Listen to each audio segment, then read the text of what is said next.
Ол балабақшада шаруашылық меңгерушісі болып істейтін. Оны үлкен кішінің барлығы Гоша ағай деп атайтын. Мүмкін олай деулеріне Гоша ағайдың ешкімді жат жақынға бөлмейтін мейірімді мінезі себеп болды ма екен. Арасында ол шамасы келгенше әркімге қол ұшын беруге дайын тұратын еді. Оны ауыл жұртының ілтипатына бөленген өмірдегі бір бақытты жан дерсің. Құдайдың қосқан қосағы да әйел затының аса көріктісі еді. Ол аз болғандай бірінен бірі өңді үш қызы да бой жетіп келеді. Осылардың бәрі рас болғанымен бақыт туралысы күмәнді еді. Гоша ағайдың өзі де ол қайғысын іштей түйсінеді. Ал ауылдастарының көлгірсіп жорта арқасынан қаққаны оны қасқана табалап қорлағаны сияқты. Әлде Гоша ағай олардың шын ниетін түсінбеді ме екен? Оның ұққаны адамды аяудың өзі қорлағанмен парапар, бірақ оларға да мін тағуға болмайтын тәрізді. Себебі олар жақсы адамды аяйды. Гоша ағай да жақсы адамның рөлін ойнап, қосағымен қоса ағарып келе жатыр. Айтпақшы, ол кісінің азан шақырып қойған есімі Ғали Ақбар еді. Жұрт оны өзімсініп Гоша деп кеткен еді. Егерде әйелі ойнас жасаған еркектің басына мүйіз шығатыны рас болса, онда Гоша ағайдың мүйізі баяғыда қарағайдай болып, қанша еңкейгенімен үйіне кіре алмайтын халге жетер ме еді. Ал жатыры жынданған Заиданың жыныс мүшесіне не деген тозбайтын дүние еді деп амалсыз таңғаласың. Жас кезінен қағынған Заида тұрмысқа шығып неше бала тапса да нәпсі құлдығынан арыла алмады. Оған күнделікті қатынас керек болды. Ал Гоша ағай сонау жас кезінде-ақ бұл тойымсыз қатынның толассыз талабына қолды бір сілтеген еді. Бір ғажабы, Заида кейбір берекесіз әйелдер құсап арақ шарапқа салынып, үйден бала-шағадан безіп кеткен жоқ. Ол әр жолы кездескен еркегінен өзіне дәрумен алғандай күйде оралатын. Елдің өзі жайлы не дейтінін жақсы білді, бірақ елдің дегенін елетпейтін, ерік-жігерін жаулап алған нәпсісі тым басым еді. Бұнда махаббатқа теңейтіндей қастерлі дәнеңе де жоқ еді. Тек қотырды қасығандағы айыз қандырар тұшыным секілді бір нәрсе жанын жадырататын. Мүмкін Заида да әр жолы тек арқасын қастып келдім деп сезіне ме екен. Әйелінің сондай бір жайнаңдап оралғанын көрген шақта жан дүниесі құлазып кеткен Гоша ағай ащы суға саңы ауып кемінде бір апта төсек тартып ішетін еді. Өзін жер бетіндегі ең сормаңдай еркекке теңеп, ел көзіне көрінбей жұмысқа да қолын бір сілтеп, өзімен өзі күңіренетін еді. Ара-тұра болып тұратын бұндай кезексіз демалыс онша жиі де еместін. Балабақша меңгерушісі де Гоша ағайдың қайғысын ұғатын сыңай танытып, тымды қақтамайтын. Есін жиып қайта оралғанында, кешіріңіз енді қайталанбайды дегеніне шынымен сенген рай танытып, келесі күңіренісі қашан келер екен деген дүдамал көңілде қала беретінді. Гоша ағайға біреудің бақытсыздығын көре тұра, көзіне көлгірсіп, сырт айнала бере елдің пыш-пыштауы аса ауыр тиеді. Адамды тірідей өлтіретін де осы қу сөз ғой. Бұның әйелімен төсектес бір еркек мен сөйттім деп Гоша ағайдың бетіне тіке айтса, әйелі мен өзінің намысы үшін жұдырықтасуға да барар ма еді?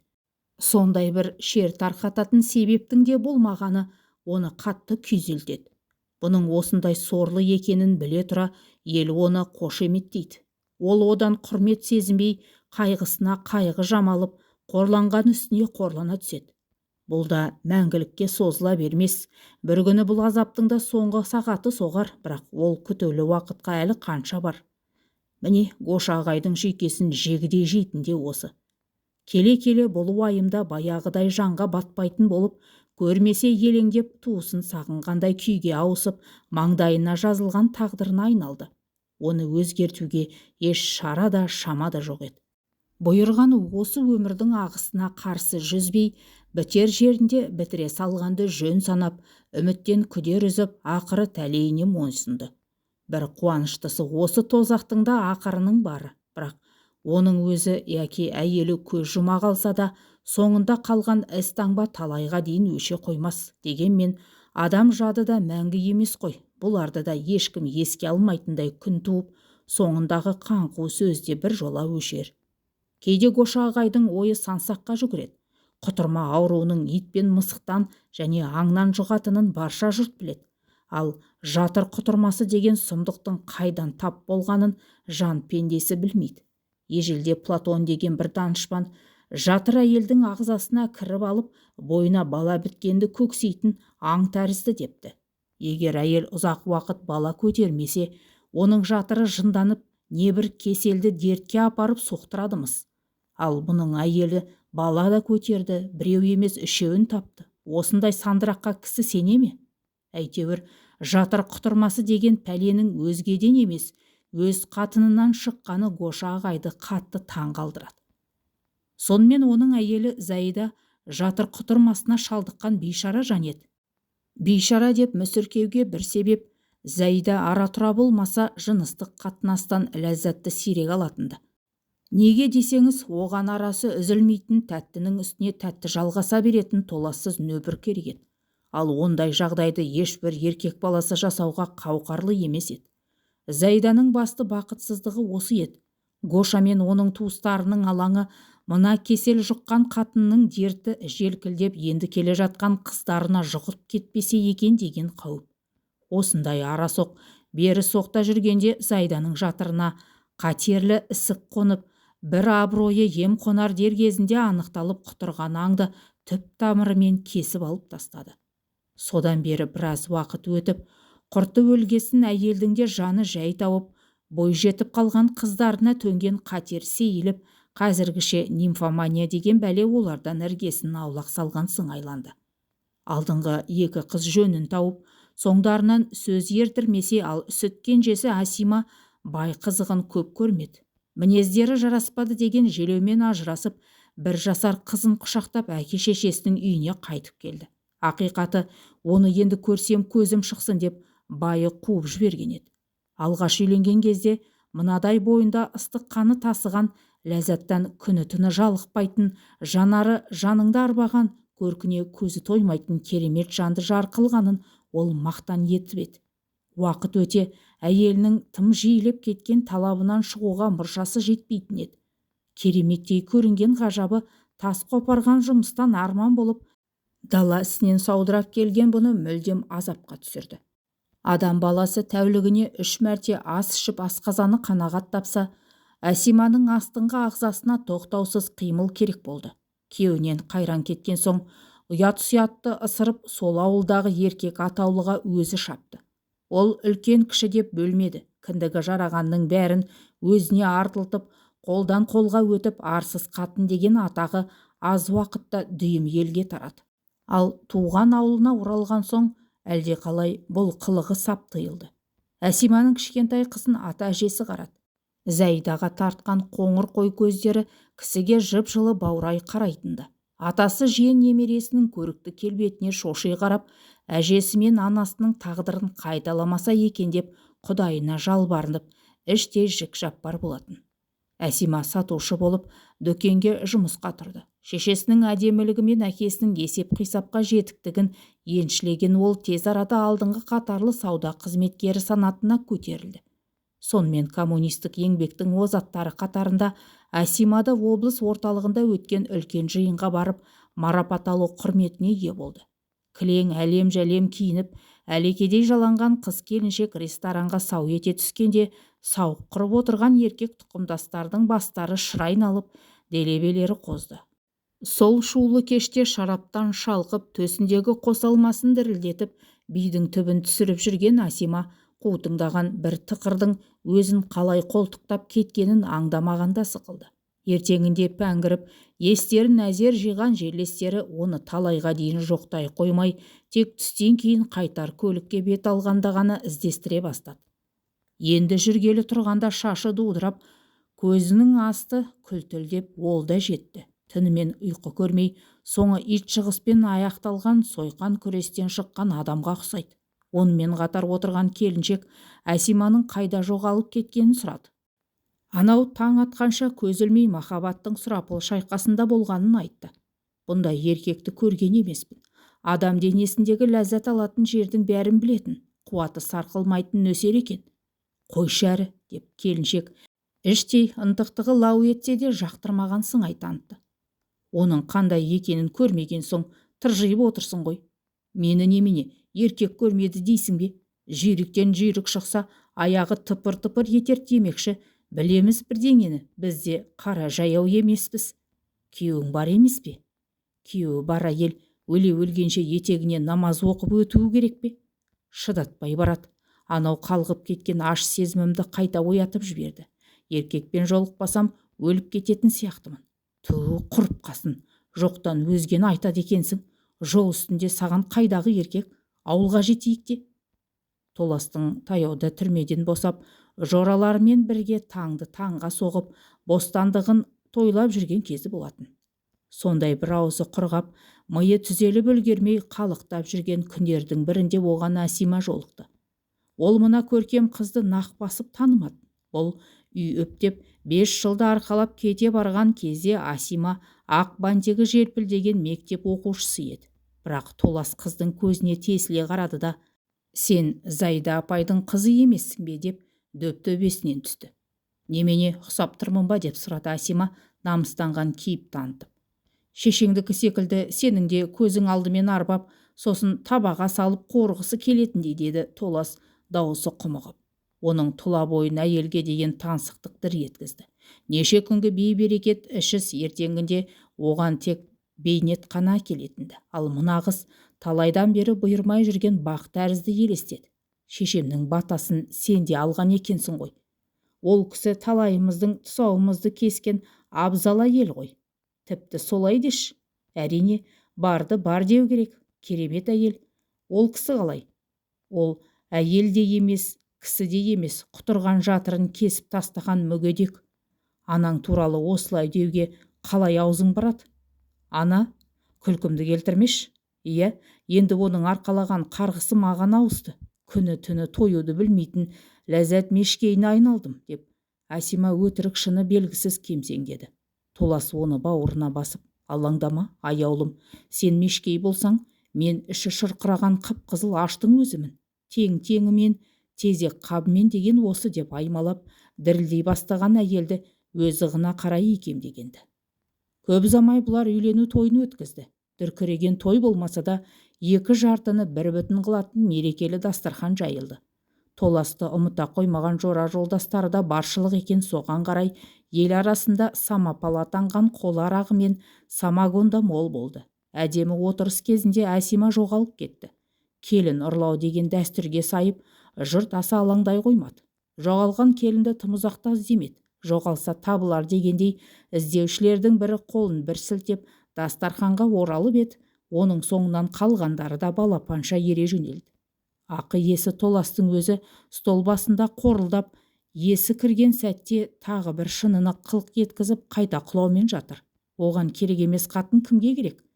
Әбден таң атқанда бастарын қайта-қайта түзеп, елде тарады. Өзінің қайдан келіп, қайда тұрғанын ажырата алмай мәңгірген Толас бүгін қатын алып жатқанын әрең есіне түсіріп, іздеуге шықты. Асиманы аппақ көйлегі умаш-умаш болып, көршісінің қойнында жатқан жерінен үстінен түсті. Төңірегінде шашылып жатқан боз шишалар.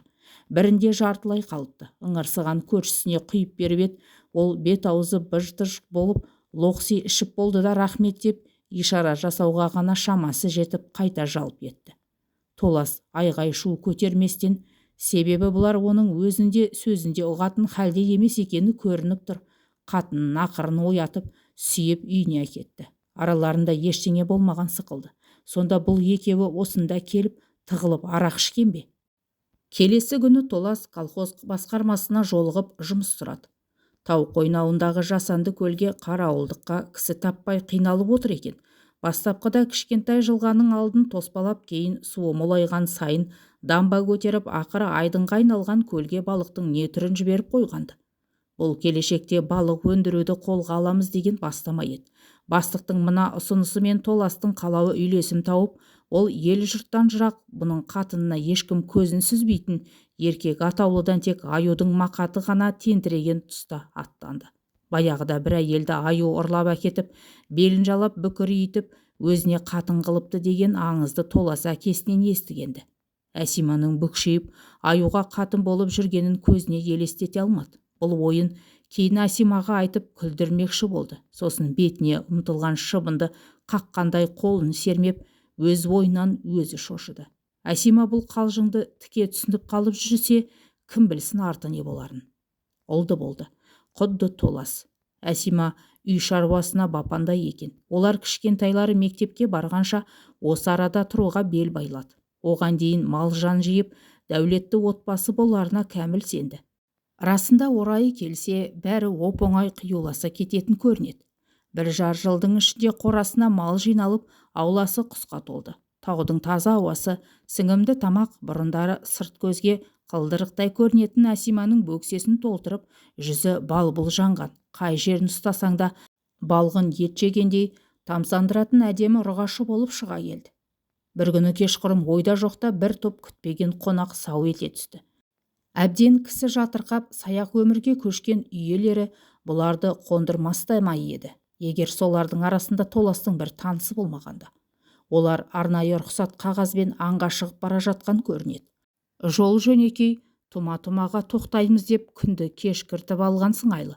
Шеттерінен қызу. Көл жағасынан жарық көріп, далаға қонбайтын болдық деп қуанып әдейі бұрылыпты. Зонаны бірге таптаған танысын туған бауырындай қарсы алған Толас Асимаға дастарханды молынан жайдыртты. Қонақтарда құр қол емес екен, бір дорба сарқытын ортаға салды. Таяу омартадан ара-тұра балыққа айырбастап алып тұратын бал мен бал сырасын ыммен әйеліне алдырып, Толас та жомарттық танытты. Талайдан ішпегендіктен бе, Толас арақтың дәмін ұмытып қалған сияқтанды. Соны таңсық көрді ме, бал сыраны қонақтарына тартып, өзі өмірі шөлі қанбаған адамша аузына түйір салмай арақты ғана сылқылдатты. Аналардың екі көзі Асиманың соңында. Әйел теріс айналған кезде үйдегі шамдалған жарыса 7-8 жылтырақ бір-біріне шағылысып, жалт-жұлт ойнайды.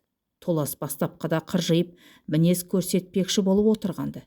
Төпелете ішкен арақтың әсерінен ол ойы көкейінен сөніп қалды. Көптен бері кешпеген бір рахатқа белшесінен малынып, төңірегі досқа толып, алаңсыз мамыражай күйге түсіп қызара бөрткен Талас жабыла теуіп оята алмайтындай тәтті ұйқыға қалай жалп ете түскенін өзде аңғармай қалды. Ол ертеңгісін оянғанда төңірек жым-жырт, өмір өшіп қалған тәрізденді. Үйде өзінен басқа ешкім жоқ екен. Асима кішкентайды көтеріп, әдеттегідей серуендеп көл жағасына кеткен шығар деп болжады. Мең-зең болған басын ұстап аулаға шықты. Ары-бері жүгірген тауықтарды, анадай жерде аяғымен жерді жорта тырмалаған бір қораз арамдана азғырып, өзіне шақырумен әлек. Қора қопсы жақтан маңыраған, мөңіреген мал даусы естіледі. Күн қызғанша жайылып үлгеретін мал бүгін қаңтарулы қалған.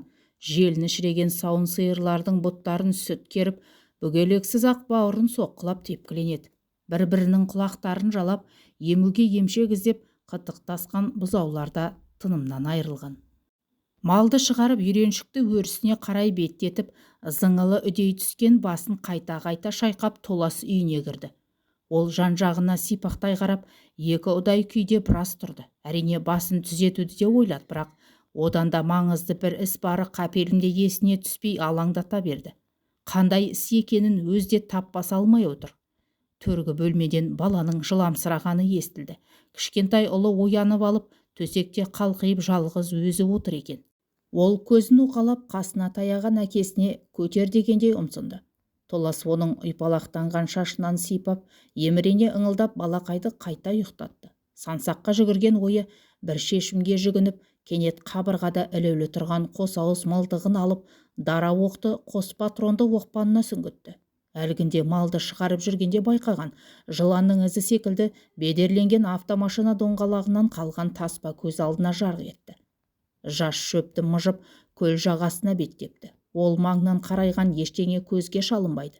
Асиманың солармен бірге кеткеніне еш күмәні қалмады. Мылтықты кеудесіне көлденең ұстап, аласұрған жүрегі басын тепкілеп, көлді жағалап дедектей жүгірді. Өкпесі күйіп, тізе бүгетін жерді көзімен шолды. Анадай тұстағы арқандаулы тұрған шағын қайықты байқап, тәлтіректей соған қарай аяңдады. Жақындай бере, ішінде қарны жарқырап жатқан өз қатынын танды. Біріне бірі сүйеніп, үйіне келгенде есік алдынан жылап-жылап бода-бодасы шыққан ұлдары қарсы алды. Балақай мамалап шешесіне қарай тәй-тәй басты. Анау есі кіресілі шығасылы халде масамды алма дегендей оны кейін жасқап үйге кіріп кетуге асықты. Ұлым, шешеңнің қандай адам екенін көрдің бе? Мәңгі есіңде сақта деп Толас тісін шықырлатты. Сосын шөлдеген баласына су беріп, біраздан соң бұламықта дайын болады деп көңілін аулаған болды. Оның сөзін өзінен басқа ешкім тыңдаған жоқтын. Қарны ашқан балақай қайтадан қыңсылай бастады. Әсима төр бөлмеге кірген бетте етбетінен құлапты. Оған өз тыныштығынан өзге ештеңе де керек еместі. Өлі тірісі белгісіз сұлық жатыр. Толас оны мазалағысы келмеді. Бәрібір қайыр жоқ екені былайда көрініп тұр. Әбден есін жисын, сосын әрі қарай көрмекші болып ұйғарды. Осы жатқан қалпында басын балтамен шаба салғысы да келді, бірақ онысы оңай өлім сияқтанды. Бұл қатынды әбден азаптауы тиіс. Қандай тәсіл қолданарын тап қазір өзі де білмеді. Сондықтан таң атсын мүмкін қаперге келмейтін тың шешім сонда туындар деп бел буды. Ең маңыздысы Толас оны ешқашанда кешіре алмайтынын анық түйсінді. Ол бұның көз алдында азап шегіп барып, ендігәрі ешкімге бұйырмайтындай болып, тек қара топырақты ғана құшақтауы тиіс еді. Баласын қалдырып кетуге дәті бармады. Бір құмыра су алып, ұлын арқалап, бетімен жайылып жүрген мал соңына ілесті. Әбден күн қызған шақта малда көлеңке іздеп, тау бөктеріндегі қайың терек өскен тоғайға қарай ойысты. Сол жерде кешкі салқынға дейін дамылдап, күн қайта жайылымға тағы шығады. Осы мезгілді пайдаланып, Толас баласын бір көтеріп, бір жетектеп үйіне оралды. Әсима қалған арақты ішіп алып, бағып жатқан шығар деп ойлағанда олай болмады. Түскі асты әзірлеп ас бөлмесінде күйбеңдеп жүр екен. Мына көріністен Толастың іші жылып сала берді. Әсиманың да бетінен оты шығып, қысылып қымтырылған рай көрсетті. Мүмкін өкпе реніш осымен тарап кетсе, өмір сүру дегеніңіз өте жеңіл дүние болғаны ма деген ойға қалды Толас. Тоқтамақтан соң Толасты ұйқы басып, бір жар сағат көз шырымын алуды жөн көрді. Басы жастыққа тиер тиместен қор ете түскен оны сәлден соң қойны қоншын тінтікілеген әлдекімнің қолы оятып жіберді. Ұйқылы ояу халде көздері мұнартып, ылыққан ниттей үстінен төнген Әсиманы анық таныды. Астыңа жатқым келеді деп әйел оттай деммен күйеуінің бетін шарпып күбір етті. Толас не дерін білмей, өзіне төніп келе жатқан бұлға терме, әлде бақпа екенін айыра алмай абдырады. Сосын болған жағдайдың барлығы бұлттан шыққан күн тәрізді санасында жарқ ете түсті. Өмірінде өзі естімеген жаман дауыспен барық етті. Қылапатты қылып ап не оттап тұрсың? Жоғал көзіме көрінбес салдақы. Иә, мен салдақымын. Сонда екенімді біліп тұрып мен алдың. Сенің алдыңда арым таза. Ұялмай, ар туралы айтасың. Қара жер сені қалай көтеріп жүр екен? Өлтір мені, бірақ есіңде болсын, мен сені сүйемін. Мен науқаспын. Әсима бетін алақанымен жауып, екі иығы селкілдеп, еңкілдей жылады. Толас ошарылып не істерін білмей жалтақтады. Әйелін аяп басынан сипақысы да келді. Бауырына басып, әдеттегідей құмары қанғанша ләззатқа батқысы да келді.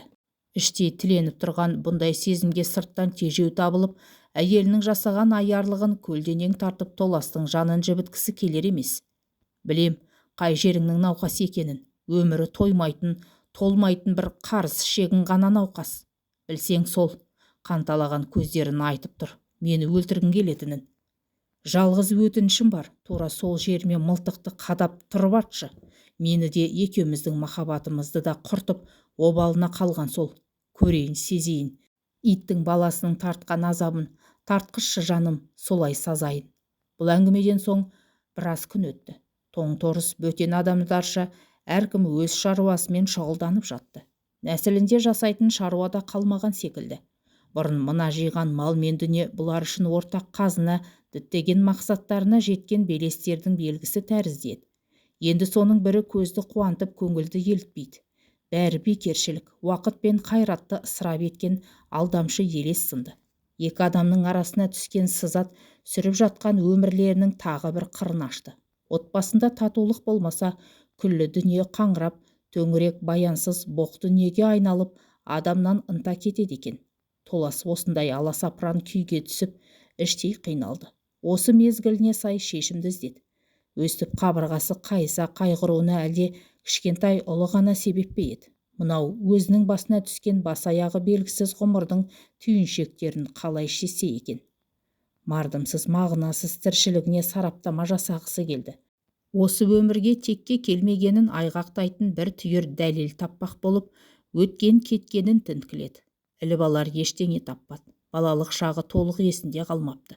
Әкесі мен шешесі жарысып ішетін арақ кештер болды да, қарны ашқан кезде көбіне бір жапырақ нанды бөтен біреудің қолынан татып, бүйірін шығаратынды. Үй берекесі дегенді білмепті. Әйтеуір күн сайын астан кестеңі шығып жиналмай жататын төсек орын мен ыдыс-аяқ. Мектепті 8-ден соң тастады. Оның енді оқымайтынын білген мұғалімдер сірә той жасаған болуы тиіс. Сабақ үлгерімімен қатар тәрбиесінен нашар оқушы кімге керек?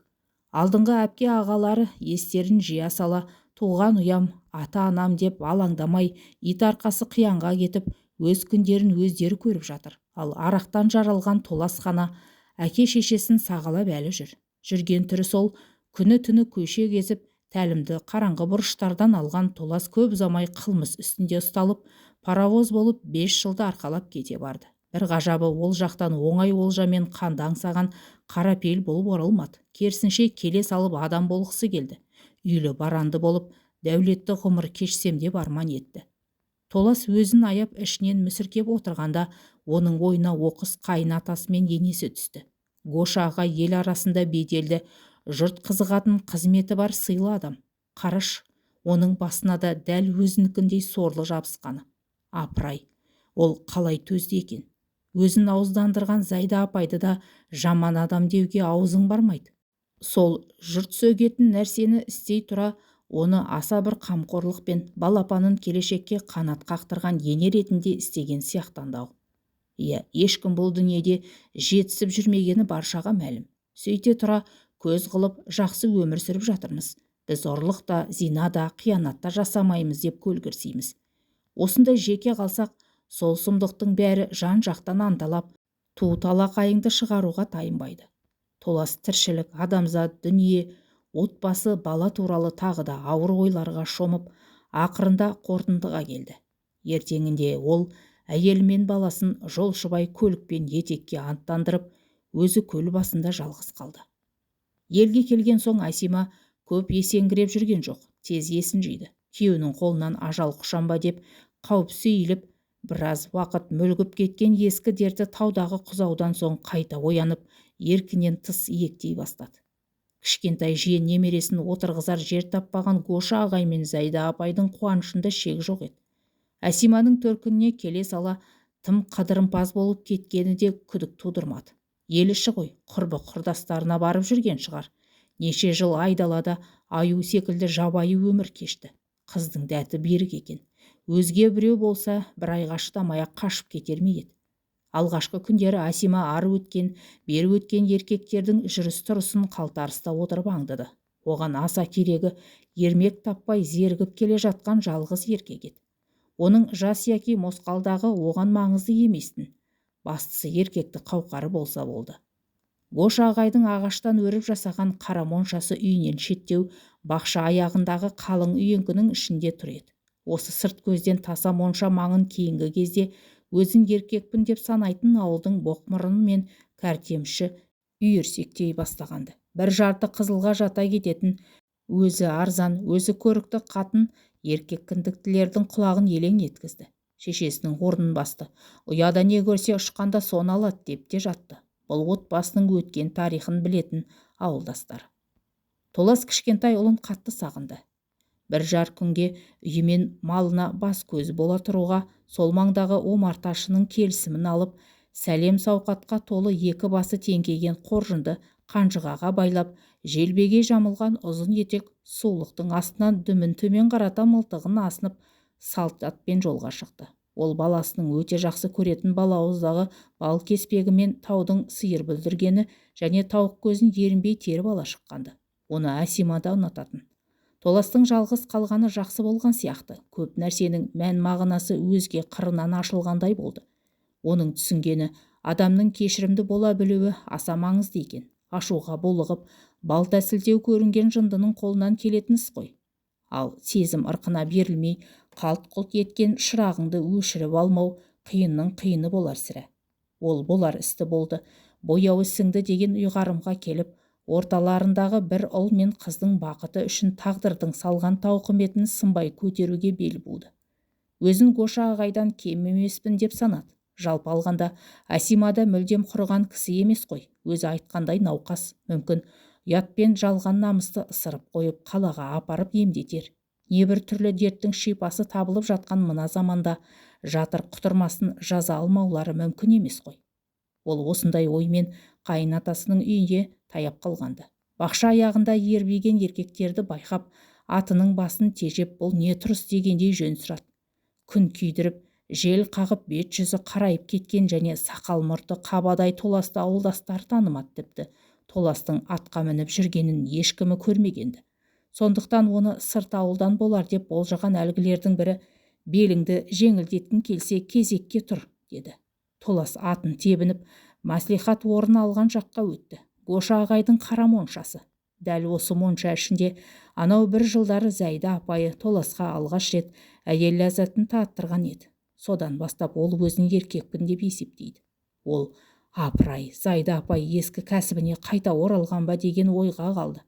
Не істерін білмей сәл абыржыды да, ақыр келдім ғой дегендей атынан түсіп, тізгінін ағаштың бұтағына қыстырды.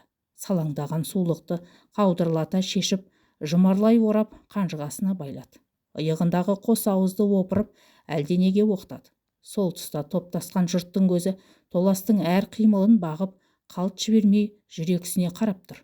Мен ұзақ жол жүріп келдім, мүмкін кезексіз жіберетін шығарсыңдар, деді Толас, өзін танымай қалған жерлестеріне мылтықты әдейі айбарқыла кезеп.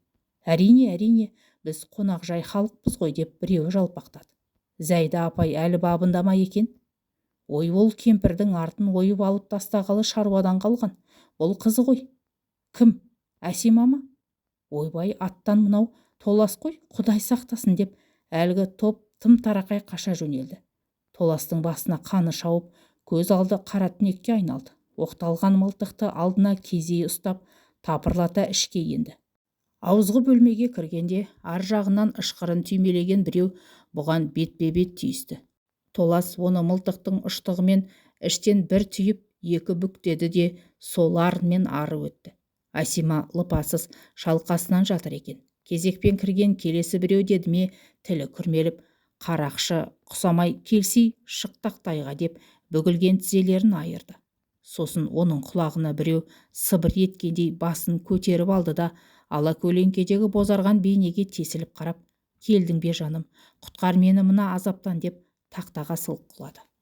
Бақша басында жайылып жүрген жылқыны көріп, бұл не мал деп сол жаққа барған Гоша ағай астынан кеткен көп қаннан көз жұмған қызы мен ауызғы бөлмеде миы шашырап жатқан күйеу баласының үстінен түсті.